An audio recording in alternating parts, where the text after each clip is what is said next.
introduction to myself. Joey Connect, one of the senior leaders with Proteus Engage. I've been with the enterprise for more than 20 years. It's not our first rodeo. We've been doing a lot of these things over the years. And so a lot of the best practices I'm going to share with you and elements, quite frankly, are going to be from real world examples or even pains that we experienced ourselves. So again, appreciate everybody's time. We're going to hop into this. I move quick. Probably be about 30 to 35 minutes. Always giving you plenty of time to loop back around if you want to at a later date and time. So again, you've signed up for how high growth companies can handle kind of the challenges with complex sales and onboarding. Assuming you're in that space, you're going to know that things are just getting really, really complex there, especially if you're scaling. And I'll kind of break that down here a little bit. What do I mean by scaling or high growth? Is a lot of the times when a company is started or you're launching a new product or service, you start a little slow, right? And you're starting to figure things out, but then eventually you start to get to the point where you need to scale, and you need to scale pretty quickly, whether that's an injection of venture capital or other investments to help spur it along, or your product is beginning to get traction and momentum. And so all of a sudden there's a peak or a burst, and then from there it's go go go go go. And I've been through it personally myself many a times, and so look forward to kind of capitalizing and sharing how you can capitalize on what you've learned to this point, and then most importantly, how you can package it up for success. Because from here on out, when you're scaling, it's about compounding interest, basically micro improvements continuously over a period of time, so that you have visibility and measurement on everything you're doing, so that you can continuously improve, add talent where needed. But as you know, many a times you can't just be scaling talent infinitely. You have to identify opportunities to create a lot of efficiencies and consistency of that engagement. And so we're going to bust through kind of eight, six, eight. I think I said six on one thing, eight on this. I just start to share a lot of things. Just trust me on it. And I'll walk through some of these. And I kind of think of this in every webinar as kind of the self-assessment phase, where everybody on this call is at different stages of their enterprise. But the number one thing you can be is candid with yourself. From there, then you can identify a lot of the opportunities to continue to help scale the organization. That's just the spirit of our org. That's our clients. Our clients love the candidness, and because we're here to win, and we're here to help you win. That's the whole point of this. And again, kudos to you for saddling up for a Friday afternoon webinar. Let's get into it. So, okay, click the button, Joe. Let's do this. There we go. Whoa. All right. So right out the gate, we're going to get into it. So let's party.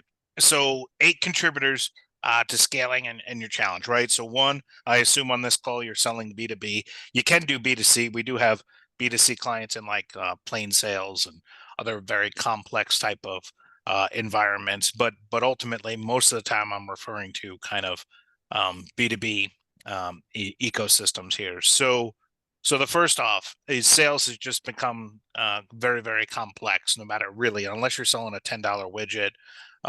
Sales in B2B is very complex, and this is causing a lot of problems. Obviously, this webinar is kind of covering multiple aspects from sales and onboarding, and so I'll allude to that. And there's that very important little middle piece that people don't like to talk about a lot, which is called handoffs. I'll get to that here in a second. But ultimately, B2B sales is getting really, really complex, and it has a crap ton of people involved in it, not only from your side, from SMEs, sellers, leadership, etc., but also on the buyer side. We'll cover this a little bit more later, but these are kind of the underlying themes. I always kind of um, talk about kind of Eastern and Western medicine, right? So, kind of looking at, instead of just covering up the problem, it's actually solving the root problem and the cause of it. And so I kind of think about that when we look at these contributing factors, right? Because sometimes it's one, is extremely obvious problem that you might be working against, sure. But a lot of times it's a combination of things that really is where you're able to unlock the scale and the growth opportunities. So as I said, this is kind of an assessment. You might be like, you know what, Joe, our sales, it's not that bad. It's really more later on the handle. Okay, great. I get it. But ultimately, I like to talk about this kind of from that end-to-end experience. And many of you can resonate with this. And I say this often, is if you order, I'm a native New Yorker, so I like my pizza. But ultimately, let's say you did order, let's say a Domino's, which you wouldn't in New York, but let's say you order a Domino's, you're gonna order that online.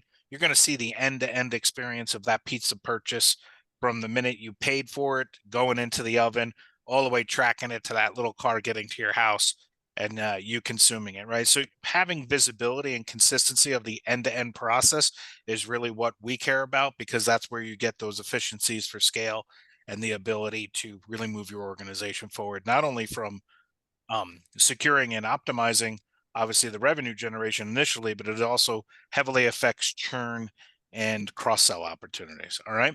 So, first one on the deck, long sales cycle, a lot of stakeholders, a lot of things going on. That can elongate your customer acquisition cost, CAC. You're probably familiar with that term, CAC.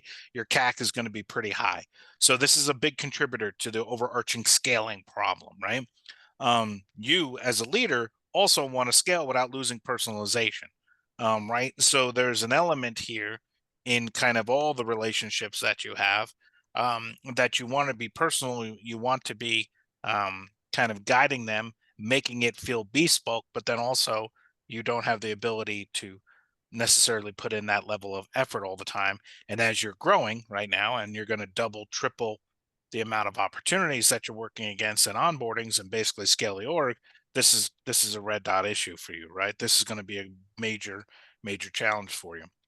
The third one, onboarding bottlenecks, whether that's handoffs, and then obviously that churn thing starts to come in. And churn isn't just for software companies, all right? Everybody's like, oh, churn. No, it's for everybody, right? And we've done many other presentations where we can mathematically show quite a few things that churn actually originates in onboarding. 15 to 18% in some of your companies is actually the churn is going to originate while you were onboarding them. So again, if that doesn't scare the living dickens out of you, I don't know what will. But ultimately, you got your onboarding bottlenecks, handoffs, that ugly, weird ass thing that no one wants to talk about, handoffs, because no one really owns it in a lot of organizations. It's whack as hell. And so you got sales selling, you got onboarding teams or project delivery teams, and then you got this wicked, how do we hand off? How do we build relationships in between? And that's not an efficient way of obviously scaling and making the clients happy. So as you scale, this is going to just blow up even more. Um, Say you've already injected some capital. We've had this multiple times with many of our clients, including us ourselves, is that you have created basically these silos within your organization. And so different groups kind of know their information, but nobody is collectively working with the customer or the prospect in one common voice. And if you start scaling, this is just going to get worse and worse and worse. I think you can kind of see a theme here of all these small little factors that are going to start to implode the ship if you don't start plugging the holes here a little bit, because to do how you're doing it today times 1.5, forget about times 2, times 3, times 4, times 8, right? And ultimately, these become really, really big danger spots, danger, Mr. Rogers, right? And so internal knowledge silos, this is, prevalent everywhere. If you're not experiencing it, you're you're experiencing it, you just don't know. Um Next one. It's a Friday afternoon one. You can come on, give me some slack.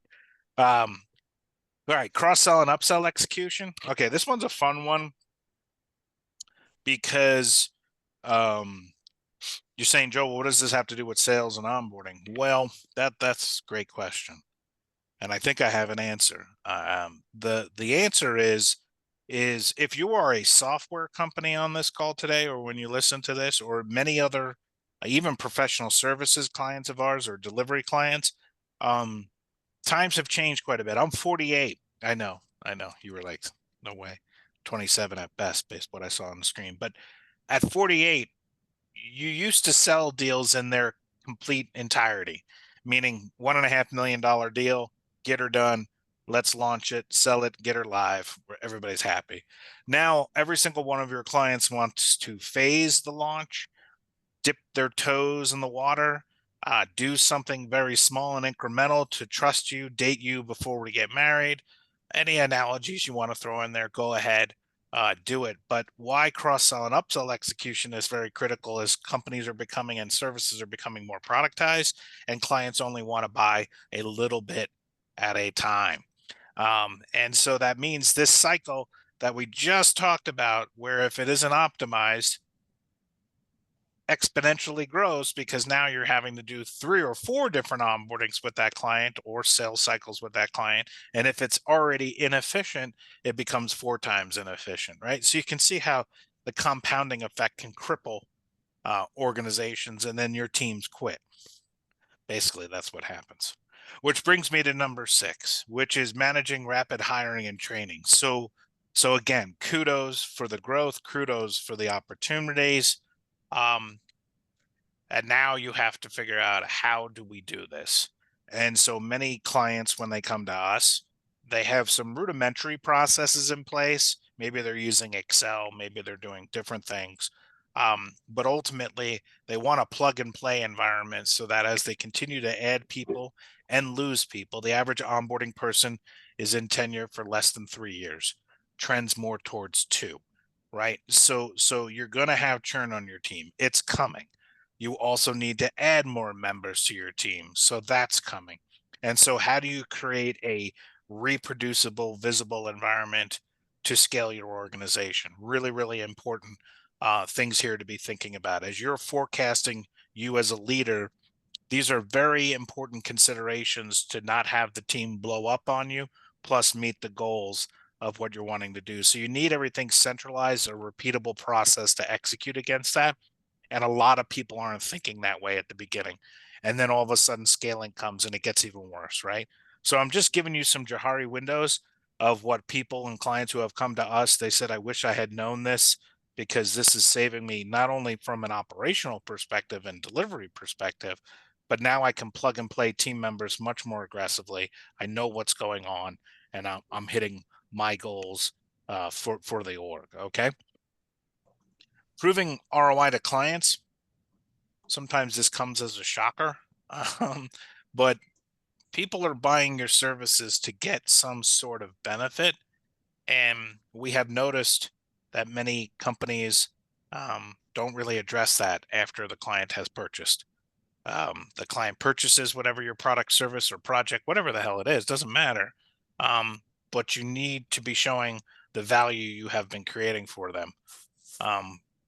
Not being political in any way, shape, or form, but there's this little thing called Doge going on.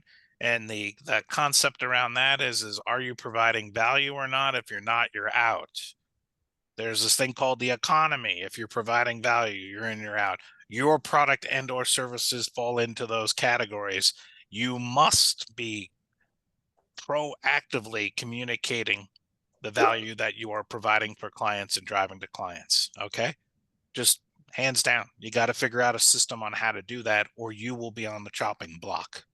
And then the last one, obviously, is kind of this interconnected ecosystem. So again, you need to think about when you're working not only in that complex sales side, obviously the handoffs, the onboarding, and then of course cross-sell and upsell, is that all of that data has to be kind of harmonized in a seamless way, because that goes back to the, I think it was number 4, which is the silos and the challenges around data access. I was literally just talking with a new client today, great company, software company, and they kind of have this disparate siloed experience, which makes it hard for multiple teams to work together on creating success for their client.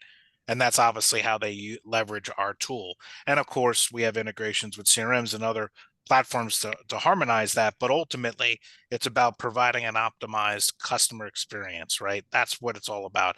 It's about being efficient on your end, but then also making it a great customer experience for whether that's just the sales process and or the onboarding experience. All right. So these kind of 8 lay the groundwork for challenges that typically then spur into the problems of scaling the infrastructure and scaling your onboarding, right? Because again, you're at kind of an inflection point of we need to scale and we need to do this effectively, right? So these are kind of the underlying contributors to that. So let's shift gears just a little bit, but I do want to really clearly explain the ecosystem, that the challenge that you're up against. And so this is kind of the environment for a common client of ours. So you have obviously on the left-hand side is you and your team. On the right-hand side is the client, right? And so there's a lot of factors going on here, but this is where a lot of the challenges with scaling comes up with, because it's not a one-to-one relationship. It's a many-to-many environment, right? And this is really in almost all B2B transactions now. And so this metastasizes into a very complex series of communication, collaboration, managing things, everything. And email is not a management tool. I don't know if your teams are trying to tell you that, but email is not a management tool, right? And so it's a joke, obviously. But the spirit here is, this is what the typical client looks like. And this is the challenge that really starts to bubble up, is because you start to lose that visibility, you start to lose the consistency of the engagement, and all sorts of challenges happen here. And again, adding fuel to the fire is try to do this times 1.5, try to do this times 3, right? And so this isn't going anywhere. This problem you cannot hide from. And if anything, this problem is being exacerbated, especially we have a lot of clients in like healthcare, fintech, regulated industries, you name it. If you're dealing with those types of clients, it's not unheard of to have 25 stakeholders, not only on closing the deal, but then the implementation might be 30 to 35 people. And so it's just a huge amount of assets and resources that you need to keep in that consistent environment and up to date on that. So the environment plays a huge factor into your challenges. And again, think about this from as you audit yourself, and I can send you guys a link to one of our audits, of course, and those audits basically can help you walk through that process just to audit your own team and your own processes to really, again, identify additional areas of improvement. But for today's purposes, we're trying to just explain the factors that could be driving, obviously, reducing your scale. So a secret weapon that you need to think about very intently here is empowering internal champs to power the process. So I'm kind of shifting gears here a little bit and talking about one second. And I had to mute somebody. So and let somebody in. So the empowering of an internal champs and process. So you got to work with me here and let me contextually help frame this for you. So let's just pick the two biggest use cases, complex sales and onboarding, okay? In both of those use cases, both of those clear use cases, you have what is considered an internal champ. And when you're selling, you obviously have an internal champ, which is helping propel your platform, your solution, your project through the organization. They're your internal quarterback. Same thing when you're onboarding. When you're onboarding or anything with a client, you're going to have an onboarding and sometimes maybe two internal champs, the original sale one and this. What companies are not effectively doing is empowering those champs with the right infrastructure and tools to help navigate the massive complexity of the previous slide, which is the number of stakeholders, all of these things. That is where the gap starts to really affect the performance of your own team. So let me play this out. In sales, it is no discovery here. Everybody knows this. 90% of the sales process is done without you in the room. 90%. Nobody from your company in the room. They are meeting about your company, your solution, your project, whatever it is, all on their own. How do you position yourself effectively with the internal champ for those conversations? Okay, shift the gears to onboarding. You're onboarding. Well, properly executed onboardings, 90% of the time, the work is being done with nobody from your team in the room. You see the commonality there? 90 and 90. So with you not being around 90% of the time on two of the most mission critical elements to the organizational success, how are you teeing those stakeholders up to win, AKA scale and make your processes efficient. This is where the delta comes in, because what we have frequently seen is that you might have all of your processes internally nip and tuck, but you have nothing in essence related to the customer side of that or the prospect side of that. And one of the kind of things we leverage the most that I can also share resources on, and it's a common theme in almost any one of our presentations, is we are very big on the concept of mutual accountability and mutual plans, right? So a sales process and an onboarding process is never one-sided. It's always two things coming together, two groups coming together. And the way that you break through a lot of the inefficiencies and how you create scaling is by bringing that into more of a high visibility environment and mutually working on the elements together. Okay. If you walk away from one thing today and you're like, I hate Joey, I don't care about Engage, whatever, take what I just said and apply that to how you're doing your sales process and how you're executing your onboarding, and you will see a substantial bump within a short period of time because it changes the dynamic. It changes the accountability and it changes the ability to scale because we are working together on elements and we're holding each other accountable, and the results will follow. And so it's very, very important to think about in your processes now, how are you equipping these internal champs for success? Again, 90% of the time, you will not be around on either side of those equations. And that scares the living dickens out of people when you start to frame it like that, because they think they control it, or you think you're going to have hundreds of meetings with the client in order to sell them and or to grow them, and that's not gonna work, right? It's just very, very inefficient, and you're never going to get to the promised land there. And take that to heart. It's just very, very important piece.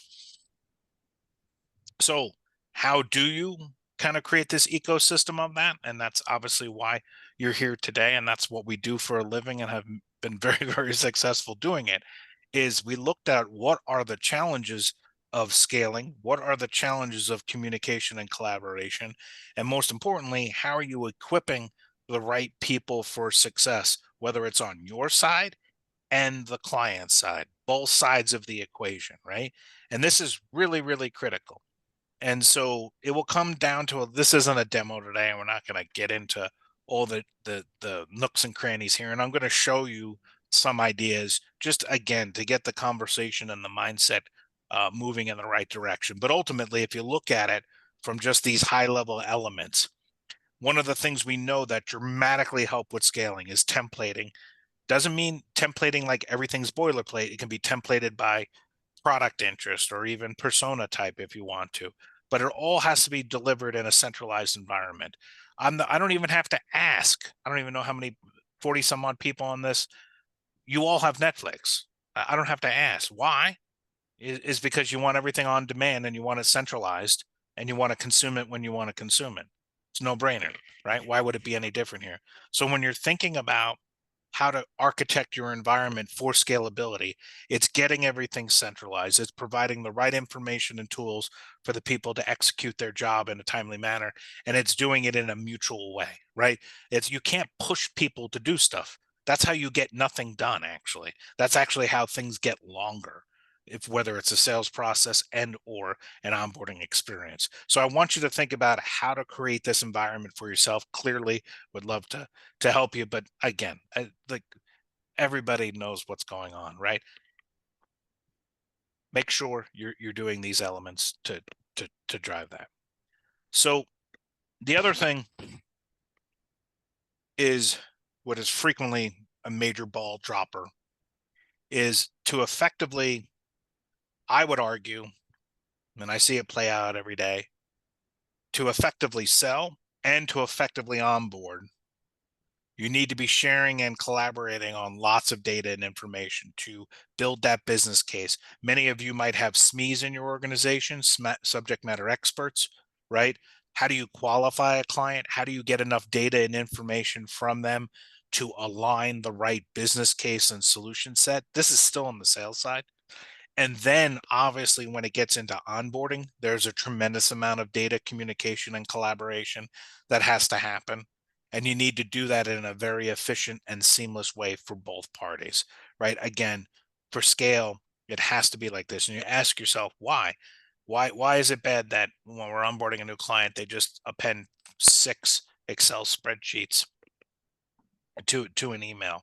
Well, there's versioning, there's data cleansing. It's what we call garbage in, garbage out. It's called zero visibility on where we are at in the process, zero accountability on when things are supposed to be done or not done, review processes, right? All of these things come to factor. And that's, I'm just giving you kind of some insights of these are the things that elongate projects. Fun fact, how many times have you had this happen to your team already? That, let's say an onboarding use case, client needs to provision us some elements so we can start configuration. You make a request for that information. That information doesn't show up, it's delayed. Okay. That's problem one. Two, they actually do upload it, but nobody on your team reviews it right away to confirm that is actually the data and the information that is needed. So now another 2 weeks go by, and all of a sudden you're like, okay, now we're going to start setting them up, but no one had actually looked at the data and information. All of a sudden you open it up and it's bad information. So now all of a sudden you have elongated the onboarding process substantially, right? And also there's a lot of mistrust and challenges within your team and of course on the client's team. You know, when we first got into this enterprise and just everything that we're doing, a mentor of mine once said, you know, when you're onboarding a client, they don't know what they don't know. But everybody, when they're onboarding, perceives that the person they're onboarding, the company they're onboarding, knows everything. Like they know what your intent is, they know what you need to provide them. They don't. In many cases, 60% of the stuff you're asking for, they don't even know why you're asking for it, right? And so you got to really over communicate and help them through that process and guide them to success. And the ways that you're doing that is obviously sharing data and information, right? Okay. Let me jump out. I want to show you for real how this all goes down, which is important, I would believe, to let me switch screens here.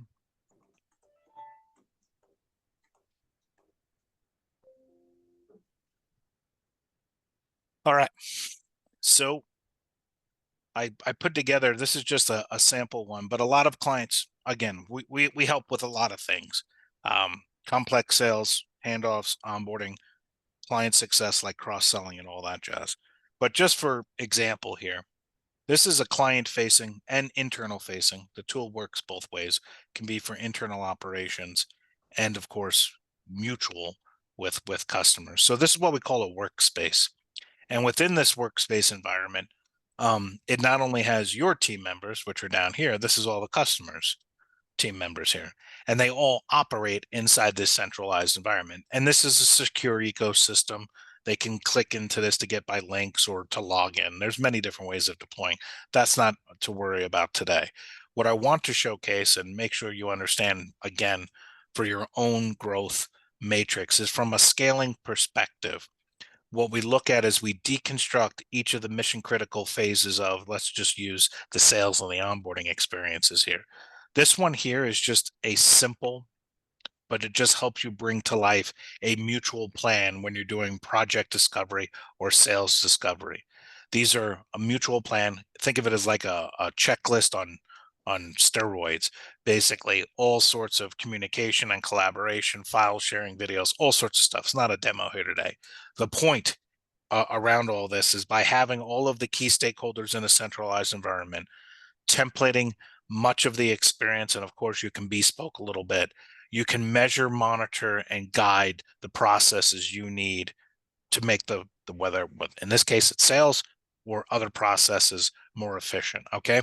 This is how you have to think from that scalability perspective. Let's get to 80 to 85% templated and then be able to handle bespoke or one-off elements around that.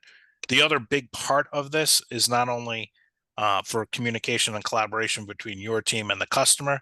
This becomes the artifacts that are leveraged for that handoff process, right?